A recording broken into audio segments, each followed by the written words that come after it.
আমাদের সঙ্গে রয়েছে আমাদের অপর প্রতিনিধি ঋত্বিক প্রধান। ঋত্বিক, হেরিয়াতেও তৃণমূল এবং বিজেপি কর্মী সমর্থকরা একে অপরের সঙ্গে প্রায় সংঘর্ষে জড়িয়ে পড়ছিলেন, যদিও শেষ মুহূর্তে বাহিনী সেটাকে কন্ট্রোল করে। কেনই অশান্তি ঋত্বিক? দেখো, যেটা হচ্ছে যে এই ভোট গ্রহণকে কেন্দ্র করে কিন্তু কাঁথি কোঅপারেটিভ ব্যাংকের ভোট দিয়ে দখল করবে, এটা নিয়েই কিন্তু রীতিমতো ভোট মর্ম যবে থেকে শুরু হয়েছে তবে থেকেই টান উত্তেজনা ছিল এবং তার কিন্তু অন্যথা হয়নি আজ ভোটের দিনও।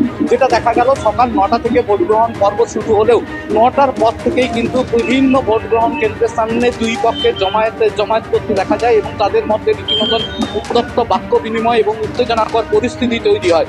এই মুহূর্তে কিন্তু ভোট পর্ব মিটেছে, একটু বাদেই গণনা পর্ব শুরু হবে। সেক্ষেত্রে যেটা দেখা যাচ্ছে যে এই গেটের সামনে, কেন্দ্রমোহন স্কুলের গেটের সামনে আমরা রয়েছি, এখানে যে সমস্ত কেন্দ্রীয় বাহিনী এসেছিল তারা এই মুহূর্তে গেটের সামনে দাঁড়িয়ে রয়েছে। যারা কাউন্টিং এজেন্ট ছিলেন তাদেরকে কাগজপত্র দেখে ভেতরে ঢোকানো হচ্ছে এবং তারপরেই কিন্তু এই গণনার কাজ শুরু হবে 3টে থেকে। কিন্তু এখনো পর্যন্ত কিন্তু সেই ভোট গ্রহণ কেন্দ্রের সামনে অবস্থাটা দেখাতে বলবো, যেখানে কিন্তু এখনো পর্যন্ত রীতিমতো দুই দলেরই সমর্থকরা কিন্তু জমায়েত হয়ে রয়েছে, যার ফলে রীতিমতো প্রশাসনকে হিমশিম খেতে হচ্ছে এই জায়গায় দুই পক্ষকে দুই দিকে সরিয়ে দিতে।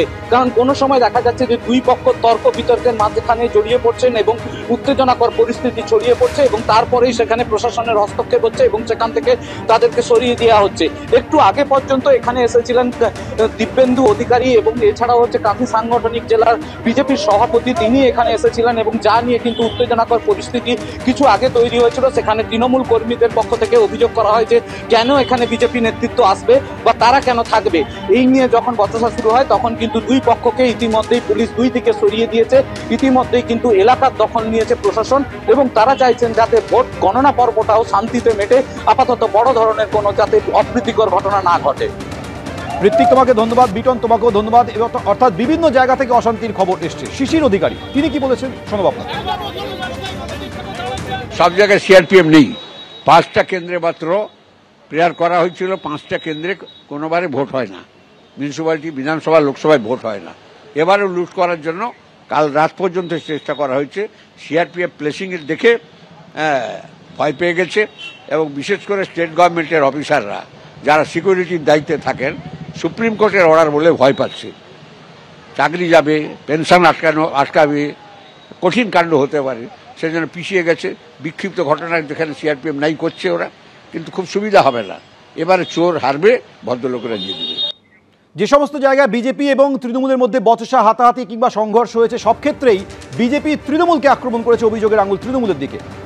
রামনগরের তৃণমূল বিধায়ক অখিল গিরি তিনি কি বলেছেন শোনো আপনাকে।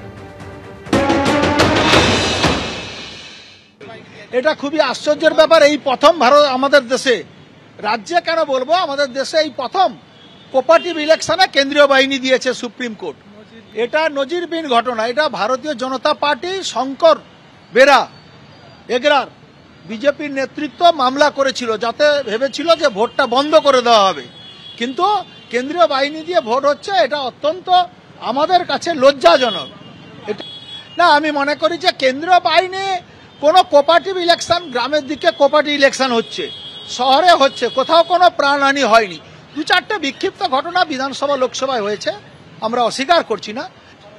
এর আগে কন্টাই কোঅপারেটিভ ব্যাংকে ভোট হয়েছে, রাজ্য সরকারও পুলিশ হয়তো ছিল না, অনেক কম ছিল, তাতেও তো কোনো কোঅপারেটিভ ব্যাংকের ভোট তো অনেক আগে হয়েছে, সেখানেও তো কোনো কেন্দ্রীয় বাহিনী নেই, সেখানে তো কোনো রাজ্য সরকারের পুলিশ দিয়ে ভোট হয়েছে, তাতে কোনো অশান্তি হয়নি।